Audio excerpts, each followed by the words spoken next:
They came.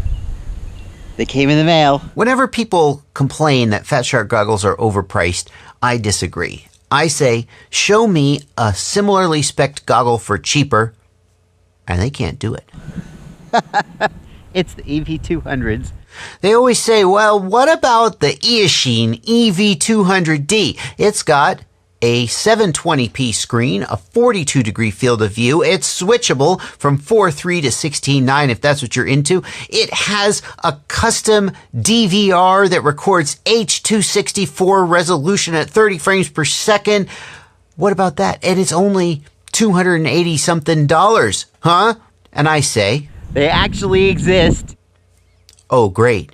You just let me know when it ships, because we've all seen situations where this goggle gets put on a website and it sits there for days and weeks, and the EV200D was announced back in December, November, and it's now June, and it hasn't come out yet, and when it ships, then we'll see if it's a Fat Shark killer. Stay tuned.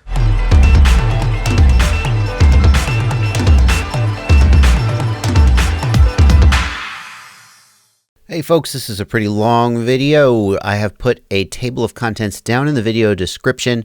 If at any point you feel you'd like to see something different, go check it out. You can see all the content that's in here, and you can skip to it at your heart's content. This is the EACHINE EV200D in the flesh. And I gotta confess, I was a little skeptical that it was ever gonna ship.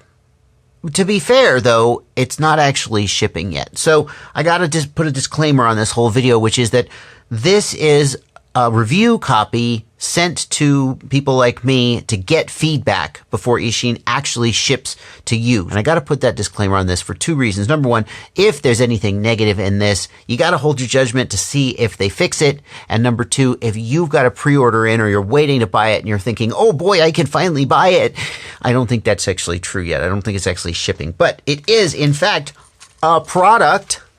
And you'll see here that I've got this hooked up with some crazy antennas. And no, these antennas don't come with it. These are my antennas. But I've done this to show you one of the cool features of it is that it has 2 receiver slots for 4-way diversity. And you might think, well, that's dumb. What are you ever going to do with that? And that's why I've got these antennas on here, because each of these TrueRC XR antennas has a 120-degree beam width where it is stronger than the Omni. So basically, you could get almost like 270 degrees of high gain coverage by putting these guys on here and pointing them in random directions with one little Omni on here just to sort of fill in the deep gaps when you're near yourself or behind yourself. That is pretty freaking cool. Now this goggle it can be ordered for around $300 and a little more than $300. It can be ordered with these 2 receivers, or it is $280 without the receiver modules, and you can put whatever the heck you want in there. You can put a freaking LaForge, well, not a LaForge, because LaForge needs the diversity bake. Sorry, LaForge. You can put whatever the heck you want in there, though. What happens is this little cover here pops off the front, and there's a cover here, and there is a standard module bay there where you can put whatever you want. And they, yes, they do give you a cover, very nice, so that if you choose to use your own modules, you've got a cutaway cover here where you can see the screen, and you can get at the buttons and so forth. Very, very clever. So that is ready to go. How good are these modules? Actually, technically, I am not going to review these modules today. You may hear some thunder in the background. It has been raining and storming, and I have not been able to do a range test on this. So today we're going to be looking at the build quality, the features, but we are not going to be doing an RF test. That will have to come on another day. That's a little disappointing, but I'm sure that the video will have lots of good stuff for you anyway. The controls on the goggles are pretty simple. There's one joystick here on the left which changes the mode from AV input to RF input to HDMI input, and it's a general joystick for moving around the menus. There's the channel change up and down buttons. Short press changes channel, long press changes band, and there's this joystick here which is used to control the DVR. And the DVR has to be called out EACHINE is one of the only manufacturers that doesn't use the same freaking DVR that everyone else uses, like in Fat Shark goggles and Commanders. They all look the same. EACHINE has developed their own DVR. It uses H.264 encoding. That's good. 30 frames per second. That's good. It has better image quality than the DVR everybody else uses. Higher resolution. Very, very. I wish that they would license that to other people, but why would they? It's one of their big competitive advantages. It has a very nice DVR. On the underside, we've got a DC input for power, and yes, it comes with its own battery, and the battery, just like the Fat Shark battery packs, it has a USB plug. You can charge the battery via USB. Just plug it in, leave it overnight, come back, it's plugged in, it's fully charged, and it also has, yes, a push button to show you the level. Very similar to the Fat Shark one, as you might notice. It comes around and it plugs in here with a long cable. The battery does go in the back of your head, which is a feature that many people prefer. They find that the side mount of the Fat Sharks is a little bit imbalanced. They find that having it in the back of the head is more comfortable.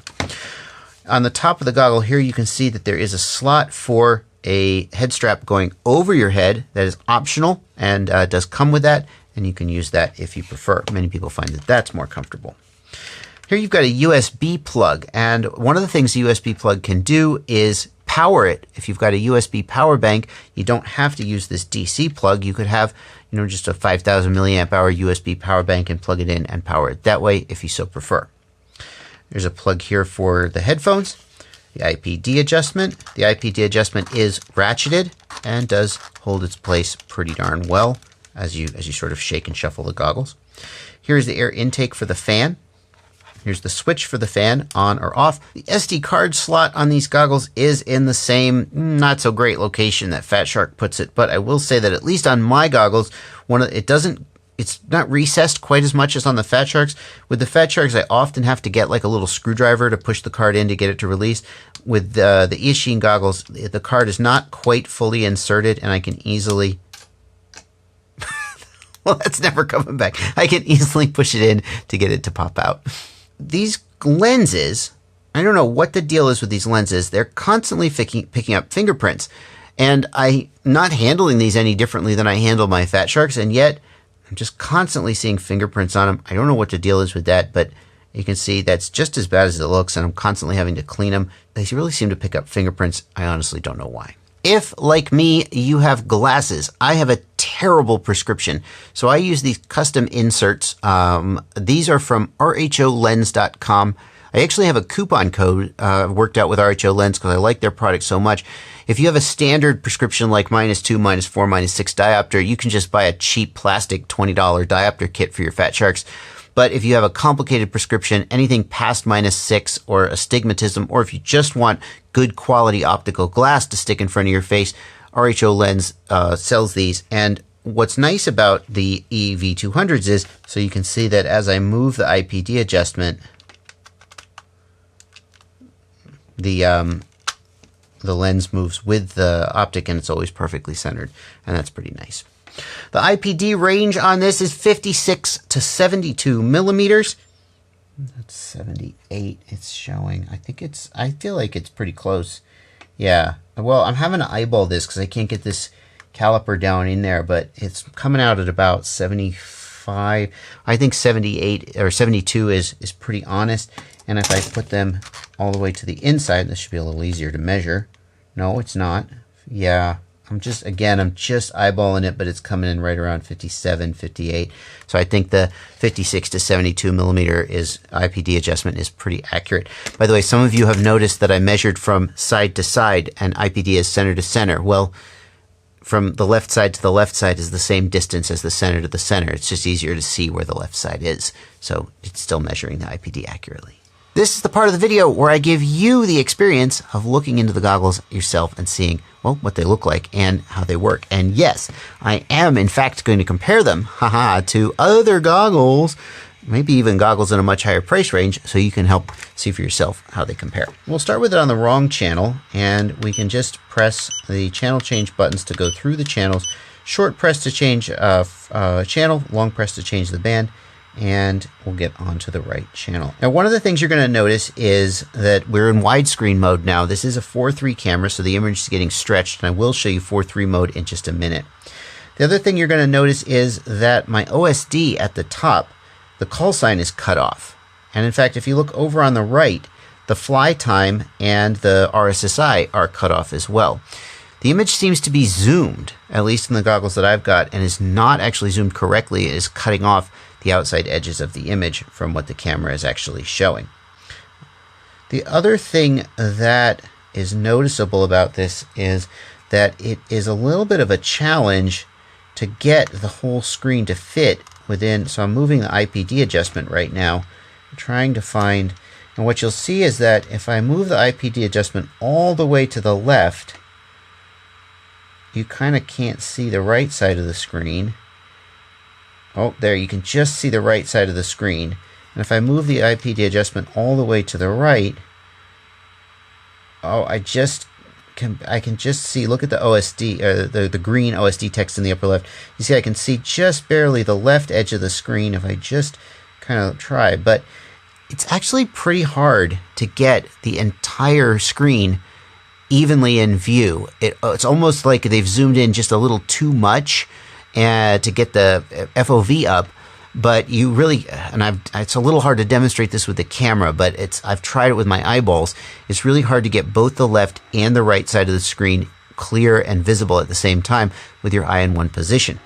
Practically speaking, I haven't found this to be a problem. And the reason for that is that when you put the left side kind of where it needs to be and the right side kind of where it needs to be, they kind of fill in for each other. And flying with them, I haven't found it to be a big deal. But it is one of those things that it's a good thing that this goggle is relatively cheaply priced, because if this were a $400 goggle, I'd be like, oh, wow, I really expect a clean, crisp image. But since it's only like a $289 goggle, well, I'm not too mad about it. It's pretty flyable, and I'm willing to forgive it. So this is the menu where you adjust the brightness, contrast, and so forth. And also, this is where you'll switch from 16:9 to 4:3. And I'm going to do that now. This is a 4:3 camera, and many of us are going to be flying with 4:3 cameras. So let's switch that and see how it looks. And I want you to get a good look at how this field of view looks, because they advertise a 42-degree field of view, but I'm going to bet that that's with the native screen resolution of 16:9, the screen aspect ratio. And so when you go to 4:3, as we've done here, the screen gets a little smaller and the effective field of view is smaller. Now, what's the actual number? I don't know. But again, I'll give you a comparison between this and other goggles, and you can see for yourself. The next goggle I want to show you is the Dom V3. And I'm picking this goggle because it is kind of close in price to the EV200, and it has a 16:9 screen. But it's not. I'm always one to say make fair comparisons, and I got to acknowledge that there are some ways that on paper the Dom V3 is worse. It's more expensive, so the Dom V3 typically runs between $300 $350 depending on where you catch it on sale. The price has been coming down a little bit recently, but it still hasn't really cracked $300. And you need to buy a module for it, so you're going to add in $30 or $40, maybe $50 for a module and some firmware, maybe more depending on what you choose to get. So this one's a little more expensive no matter how you slice it. The other thing about this is that it is a 800 by 480 resolution. So it's essentially widescreen VGA resolution, whereas the EV200 is 720 resolution, which is quite a lot more. Let's take a look at how the screens look. And to help me with this test, I will be using this Furious FPV battery case. You put two 18650 cells in it, and then I was like, why didn't the goggle turn on? Well, you press the button. But if you just press the button, it doesn't turn on. It goes back to sleep. You got to like press and hold the button. Hang on. There we go. And then it turns on, and then you can press and hold the button to turn it off. And for people who say, Fat Shark, why didn't you put a power button in your goggles? Well, Furious has you covered. So here's the image from the Dominator V3 by Fat Shark. I have not even stopped recording on the GoPro. The settings are exactly the same.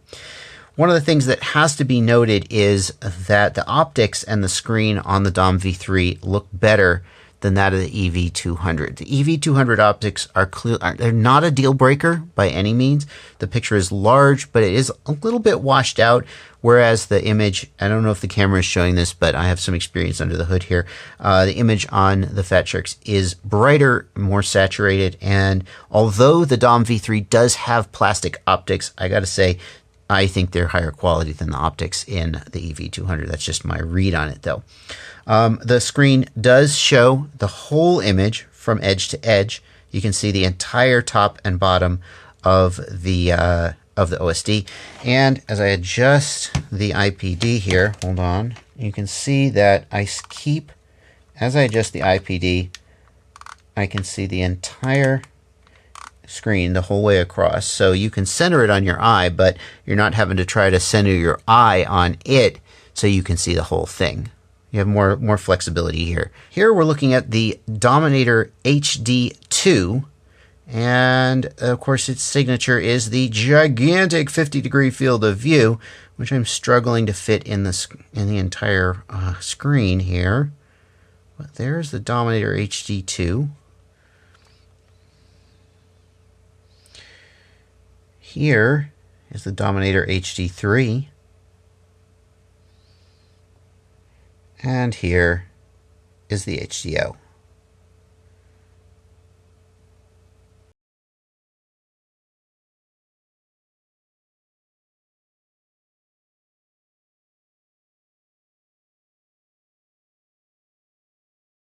Okay, now that I've pulled out my entire Fat Shark goggle collection, and yes, I do have apparently slowly over the years collected every single one of them.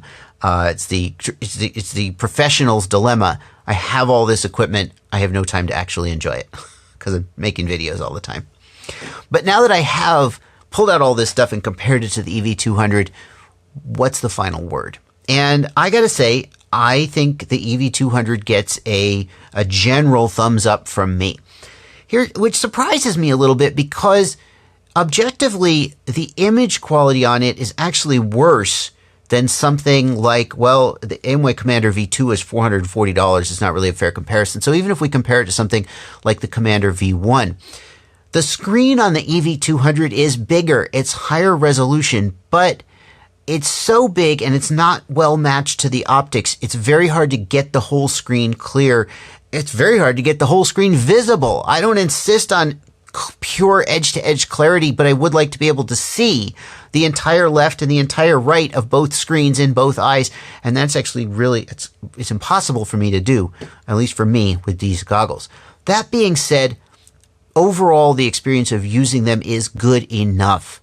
It's good enough at a price of around $300 or less. And that's the key here.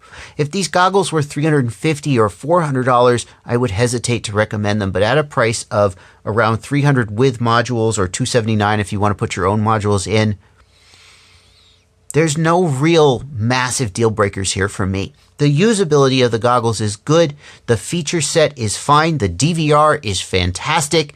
And who knows, EACHINE may take this video and maybe make a few things better about them.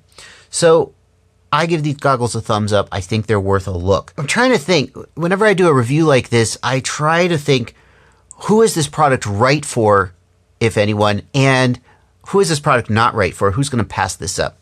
And the person who's going to pass this up is a person who, number one, values image quality above all. Even the Fat Shark goggles that are not known for perfect image quality, like the HD2, which doesn't have great edge-to-edge sharpness, at least it gets the whole picture on the freaking screen, right? You know, and at least as you adjust the IPD, you can see the whole screen. The build quality of Fat Sharks is a known quantity. The build quality of the EV100 was spotty. Hopefully the EV200 will be better. And of course, the service level of Fat Sharks and so forth, those are all things you know about. But I gotta say, you're gonna be paying a real premium for it, especially if you're trying to match specs. And every time, I go back to how I opened the video, every time somebody says, oh, Fat Shark is so overpriced, I say, you're not comparing specs apple to apple. But if we look at the specs of this goggle, the 720 screen resolution, the excellent DVR, the large field of view, well, we should compare apples to apples. And to get those things out of a Fat Shark, you are going to pay a lot more And it's worth thinking about what you're getting for that and whether it's worth it to you. I can hear from the stomping footsteps that my family's home, so I'm going to say that's the end of this review. I will do another video where we got to test these receivers, because if you pay $300 for these, you want to know that they're not going to suck. And if they do suck, you're going to want to buy something else, an aftermarket one to put in there. Thank you guys so much for watching. Leave your questions and comments down in the comments. Happy flying.